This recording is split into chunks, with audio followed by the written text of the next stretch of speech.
Memasuki akhir tahun, petani jagung di Desa Talangbulu, Kecamatan Talang Kelapa, Banyuasin sudah mulai melakukan proses penanaman bibit jagung. Para petani berharap hasil panen tahun ini dapat lebih baik dari tahun sebelumnya.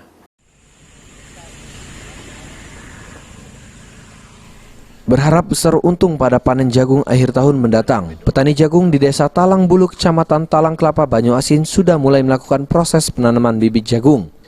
Seperti dilakukan petani satu ini yang awalnya bertani cabai, lalu kini mengubah sementara tanaman di lahannya dengan jagung. Hal ini dikarenakan 2 bulan ke depan akan banyak warga yang mencari jagung manis untuk dibakar berbarengan dengan malam pergantian tahun. Jika kini bibit jagung ditanam, maka kemungkinan akhir Desember jagung milik Pak Tegar sudah dapat dipanen. Mahal harganya. Kapan? Pas kapan?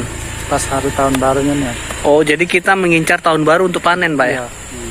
Ini untuk proses penanamannya berapa lama Pak sampai panen Pak? Ini bulan 10 ya.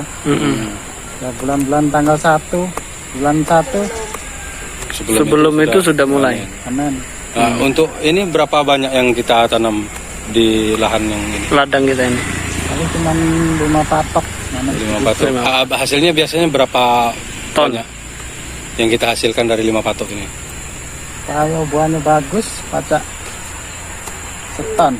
1 ton untuk 5 patok ini. Nah biasanya kalau misalnya harga yang kita jual itu menjelang tahun baru bisa sekitaran berapa 1 kilo? Tahun kemarin pacak 5.000, 6. Nah, kalau hari-hari biasa kita nggak jual. Nggak pernah nanam. Nggak pernah nanam. Ya. Kalau hari biasa apa yang kita tanam Pak? Macam kangkung bayam ini. Kangkung bayam. Tegar sangat berharap jagung manis yang ditanamnya berhasil dengan maksimal sehingga keuntungan menanam jagung manis dapat terasa. Sulaiman, PAL TV.